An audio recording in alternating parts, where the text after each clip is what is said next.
Voy a comenzar esta historia diciendo que mi nombre no importa. Los nombres de las personas involucradas y sus relatos también fueron adaptados y modificados para proteger su identidad. Yo fui parte de un pequeño pelotón antidrogas. La mayoría de las cosas que vivimos en esos escuadrones quedan clasificadas y es posible que nadie se entere de las cosas tan horribles que hay allá afuera. Si alguna vez oyes hablar de militares que desaparecen misteriosamente, bueno, es porque una vez que cuentas estas cosas ya no resultas conveniente para los intereses de la nación. Todo comenzó en el sur de México, cerca de la frontera con Guatemala, en un lugar que los mapas oficiales marcan como Monte de los Jaguares. Un nombre inofensivo, dirás. Pero para los pobladores era el famoso Monte del Diablo.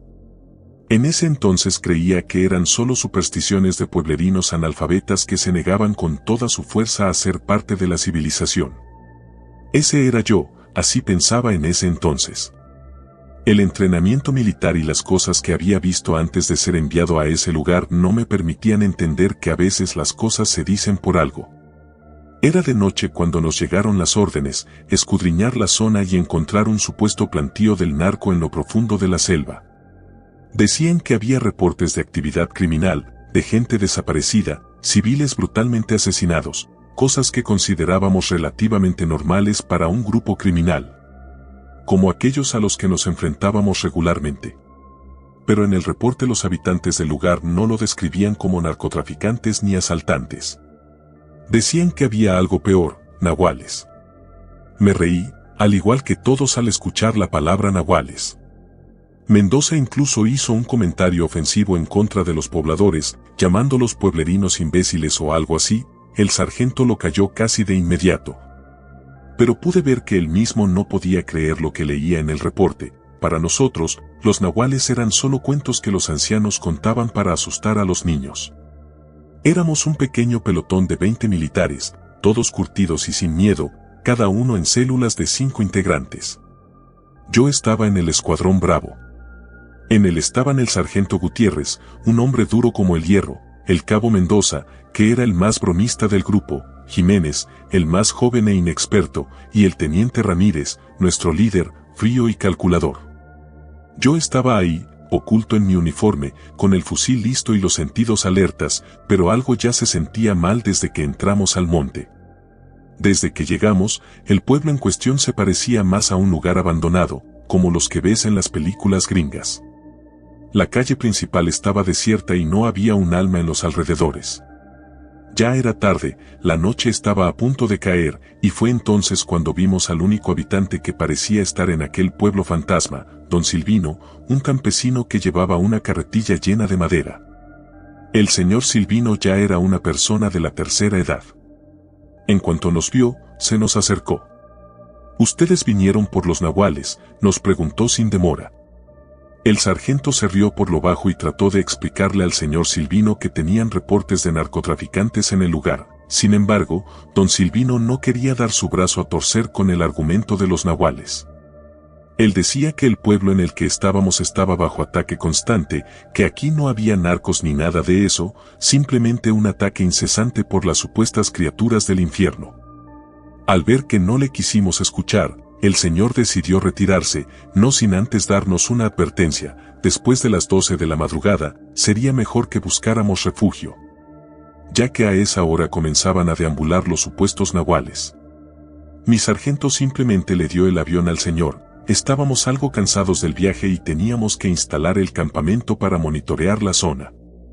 Esa conversación se quedó así por el momento, y nadie más que Jiménez, quien fue el único en tomar en serio al viejo, nos dijo: ¿será cierto lo que dijo, señor? El cabo preguntó con cierto miedo en su voz, a lo que el teniente Ramírez, casi con un rugido, le dijo: no digas estupideces, Jiménez. Esas idioteces sobre nahuales no son nada con lo que te va a tocar ver después. Ya irás aprendiendo a tener más miedo a los vivos que a lo paranormal. La noche estaba tan oscura que no podíamos ver ni nuestras manos frente a la cara. La radio no dejaba de tener interferencias, y el ambiente estaba tan silencioso que resultaba antinatural. Mendoza empezó a bromear sobre los nahuales, imitando ruidos de animales, pero Gutiérrez le pidió que se callara.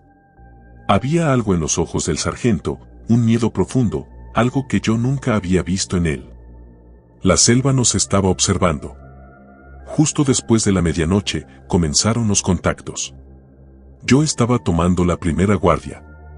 Por más que miraba a lo lejos, no se veía nada, al pueblo se lo tragó la oscuridad por completo.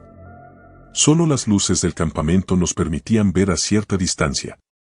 Entonces se escucharon disparos desde el otro lado.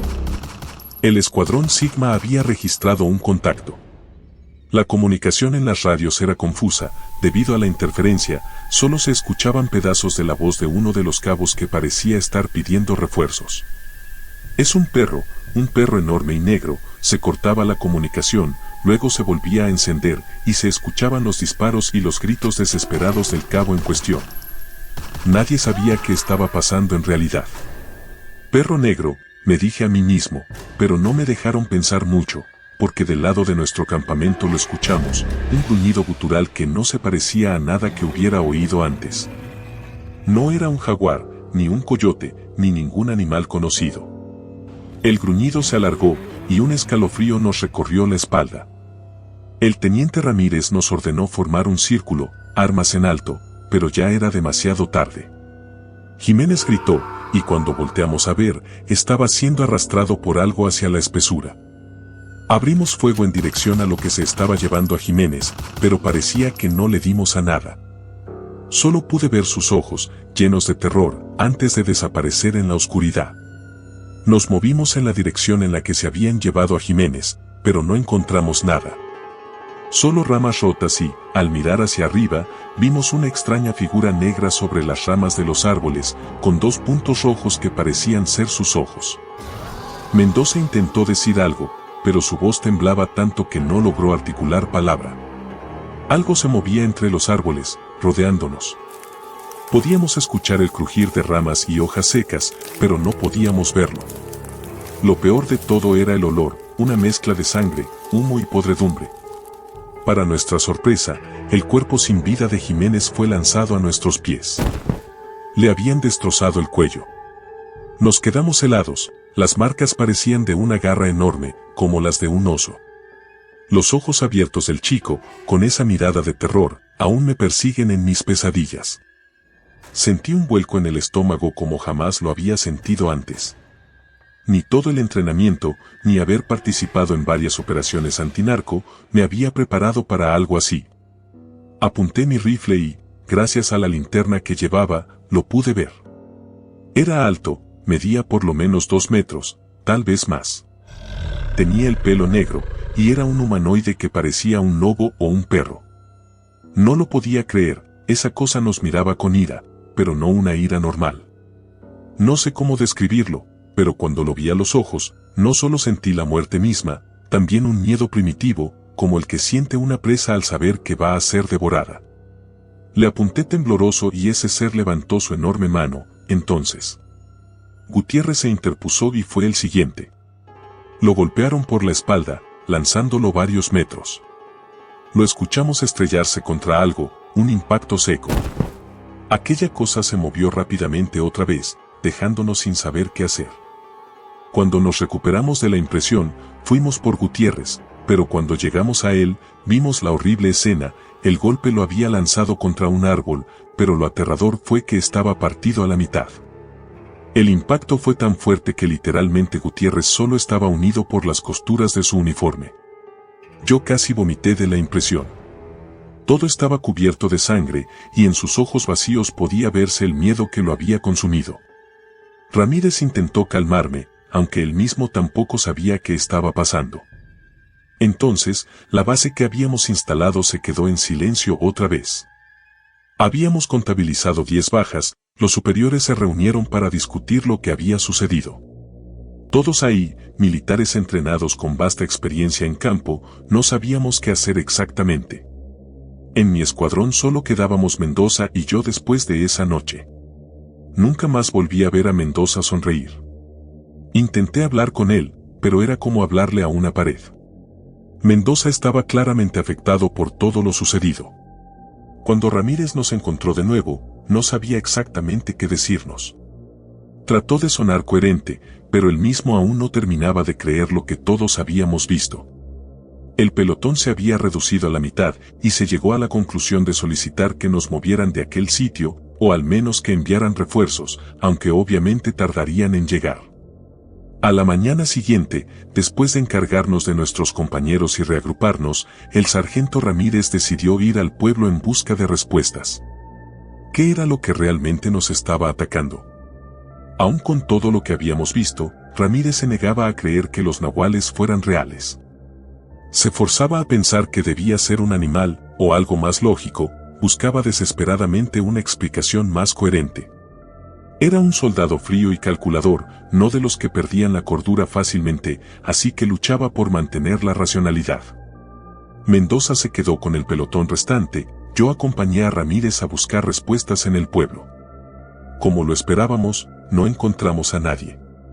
La poca gente que llegaba a aparecer se resguardaba y se negaba a hablar con nosotros, estaban más que aterrorizados. Parecía que no íbamos a obtener respuestas, pero entonces encontramos a don Silvino una vez más.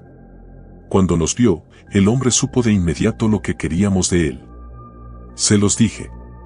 Fue casi una sentencia lo que salió de la boca del viejo. Con todo pesar, mi sargento tuvo que doblar las manos y pedirle una explicación a aquel campesino, quien nos llevó a su casa a las afueras del pueblo. Ya ahí, su esposa, la señora Claudia, nos recibió con café y algo de pan dulce. Ella y don Silvino parecían tener la misma edad, seguramente ya habían visto todo lo que acontecía en aquel pueblo ahora maldito. Don Silvino y su esposa nos contaron que hace unos 3 años llegó al pueblo una familia muy particular. Los Martínez eran curanderos, yerberos, como les dicen, que venían de Veracruz en busca de, según ellos, vivir tranquilos en aquel pueblo alejado de la ciudad. No eran gente mala, cada que podían ayudaban a la gente de la comunidad, se adaptaron rápido a la vida en el pueblo, la familia tenía una hija de unos 17 años. Una chica muy bonita que era pretendida por casi todos los jóvenes del pueblo. Hasta que un jefe del narco puso sus ojos en ella. Mi sargento entonces le preguntó a don Silvino si realmente había un grupo criminal en dicha zona, a lo que el viejo le contestó que sí, que de hecho era uno de los grupos criminales más peligrosos y grandes en aquella región. Sin embargo, lo que don Silvino le contó a mi sargento era difícil de creer. El viejo contó que aquel jefe del narco secuestró a la pobre chica y, después de saciar sus bajos instintos con ella, la asesinó de una manera horrible, causando una pérdida muy dolorosa a la familia. Estaban tan furiosos que el padre de la chica lanzó una maldición contra ese jefe del narco y todo el pueblo. Según él, todos allí eran responsables de lo sucedido, y por ello todos pagarían por igual. Según lo que dijo don Silvino, el padre de la chica les dio 3 días. En 3 días, iba a regresar con toda la ira y la podredumbre del mismo infierno, y aquel hombre junto con el pueblo quedarían sumidos en la oscuridad de las fauces de una bestia. Como era de esperarse, pocos tomaron esa advertencia como algo real. Aquel jefe del narco se burló en la cara del pobre hombre y lo amenazó con que su esposa sería la siguiente. 3 días pasaron y fue entonces cuando comenzaron las noches de pesadilla. Fue en una noche tormentosa, cuando los sicarios del jefe del narco estaban haciendo guardia en la casa más opulenta del pueblo, y entonces el infierno se desató. Las bestias, oscuras y deformes, como las que seguramente los atacaron a ustedes, nos dijo don Silvino, se lanzaron contra la propiedad. La tormenta rugía y los rayos iluminaban brevemente aquellas formas monstruosas mientras los disparos se perdían en la oscuridad. Los gritos desesperados de aquellos hombres se mezclaban con el retumbar del trueno, resonando como un eco lúgubre en la noche lluviosa. Los curiosos que se atrevieron a salir de sus casas, solo para ver qué pasaba, también fueron brutalmente devorados, arrancados de la vida de la manera más atroz. Noche tras noche, las fuerzas del jefe del narco fueron exterminadas, desgarradas con una violencia implacable que parecía salida de las profundidades del mismísimo infierno.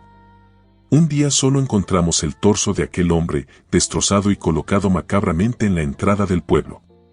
La escena era espeluznante, un recordatorio sombrío de lo que estaba acechando.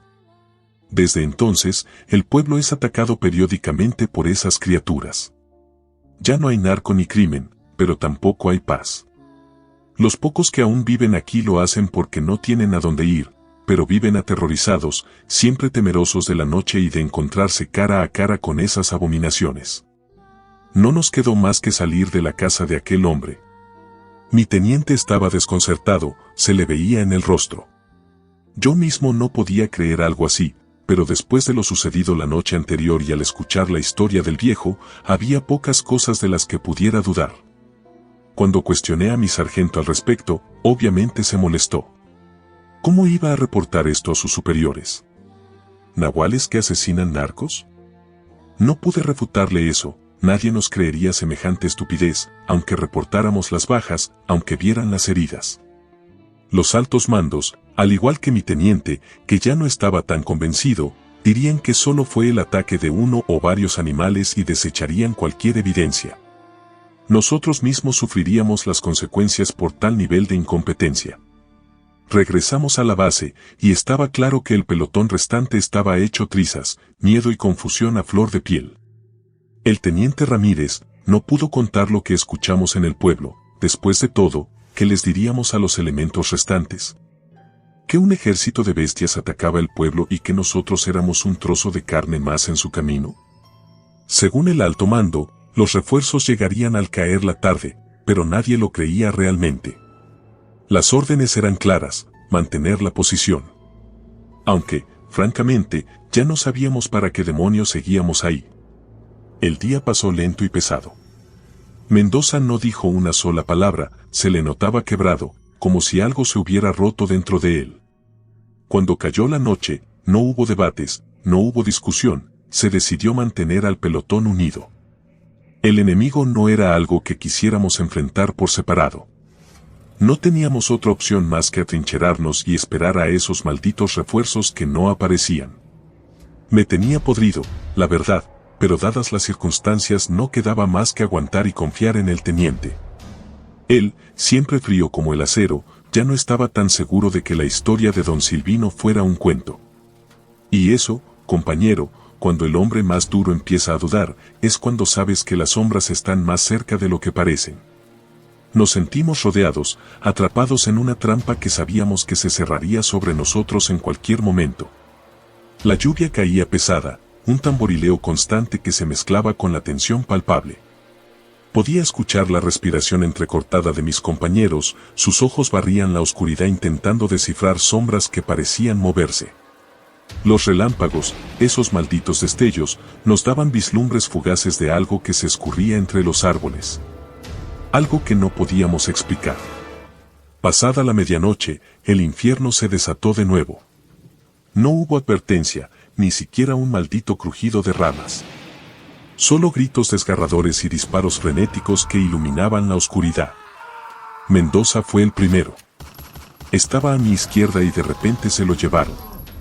Ni siquiera lo vi, solo escuché su grito cortado en seco, y luego nada.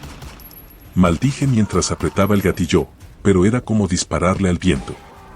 Las sombras se movían entre nosotros, como si fueran parte de la misma oscuridad que nos envolvía. Veíamos destellos de ojos brillantes, colmillos, garras, figuras que se desvanecían antes de poder apuntarles. La confusión era total.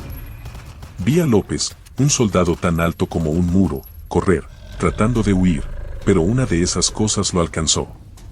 Lo vi caer, su enorme cuerpo fue arrastrado hacia la maleza mientras gritaba y arañaba el suelo, aun con lo enorme que el tipo era, lo zarandearon como si fuera un trapo sucio. Quise ir tras él, ayudarlo de alguna manera, sus gritos, su dolor, me impulsaban a querer hacerlo, lo que fuera, pero el teniente Ramírez gritó que mantuviéramos la línea. ¿Qué línea? Éramos solo juguetes rotos en manos de algo que no comprendíamos. Sentí algo rozarme la espalda, una sombra que pasó a mi lado y, cuando me giré, Ortiz ya no estaba. No hubo tiempo de procesarlo, de asimilarlo, solo seguí disparando, esperando que alguna bala diera en el blanco. La lluvia seguía cayendo, pesada, como si quisiera enterrarnos ahí mismo. El barro se mezclaba con la sangre, y los gritos. Dios, esos gritos eran lo peor. Los nuestros, los de ellos, no podía diferenciarlos ya. Escuché a alguien rezar, tal vez era yo mismo, no lo sé. Todo se volvió un caos de luces y sombras, de disparos y rugidos. Los ataques eran coordinados, en intervalos, como si estuvieran disfrutando de nuestro sufrimiento. Esas malditas cosas nos estaban haciendo pedazos y se estaban tomando el tiempo para hacerlo. Cuando finalmente cesó, cuando el silencio cayó de golpe sobre el campamento, nos quedamos 5. Solo 5. Empapados, cubiertos de barro y sangre, mirando los restos de lo que alguna vez fue nuestro pelotón. El teniente estaba de pie, temblando, con la mirada perdida. Nadie dijo nada. Nadie podía. Había cadáveres que ya no podían reconocerse y otros que ni siquiera estaban. Se los habían llevado. Y nosotros éramos los que quedamos para recordar, para cargar con el peso de esa noche interminable. El miedo no se había ido, seguía con nosotros, incrustado en cada respiración, en cada latido acelerado. Sabíamos que no había terminado. Esto solo era el comienzo, y los nahuales volverían. Esos malditos siempre vuelven. Apenas quedábamos 5, temblando, agotados, cuando lo vimos. Un enorme nahual, mucho más grande que los anteriores, detrás de él, solo veíamos innumerables ojos rojos, que no nos dejaban de mirar como lo que éramos. Un pedazo de carne sanguinolento y tembloroso en medio de esa horrible tormenta, era como ver la peor de tus pesadillas hecha realidad. La oscuridad te va a devorar, destrozar y no podrás hacer nada para evitarlo. La enorme bestia se hizo presente frente a nosotros. Se movía lento, seguro de su victoria, sus ojos brillando con una malicia casi humana. Lo único que podíamos hacer era observar, paralizados por el terror y la certeza de nuestra inminente muerte. Pero entonces, un estallido de disparos resonó en la oscuridad. Las balas de los refuerzos impactaron al nahual, y esta vez, por primera vez, vimos que le hacían daño. Y entonces, cuando todo parecía perdido, llegaron los refuerzos. Pero no eran como los habíamos imaginado. No eran soldados convencionales. Eran un equipo especial, vestidos con trajes negros que parecían absorber la luz, con máscaras antigas que les daban un aspecto inhumano. Sus armas eran diferentes, más pesadas, más letales que cualquier cosa que habíamos visto en el ejército regular. Aparecieron de la nada, como sombras entre sombras, moviéndose con una precisión aterradora. El monstruo rugió, un sonido que me heló la sangre, y retrocedió tambaleante. Los hombres de negro avanzaron sin titubear, sus armas escupían fuego y plomo de un color azul, como si no fueran municiones convencionales. Era como si hubieran llegado de otro mundo, uno donde los monstruos sí podían ser detenidos. Nosotros, los 5 que quedábamos, apenas podíamos creer lo que veíamos. Tal vez, solo tal vez, teníamos una oportunidad de salir de esa pesadilla con vida. Finalmente, el enorme nahual cayó. Los demás, al ver a su líder abatido, empezaron a retroceder. Creo que vi a uno un poco más pequeño querer quedarse a recuperar el cuerpo, pero los disparos de aquel escuadrón no ahuyentaron. Pude ver cómo ese nahual más pequeño giró su cabeza, nos miró con furia, como si jurara venganza mientras mostraba los dientes y luego, junto a los demás, desapareció en la oscuridad de la selva.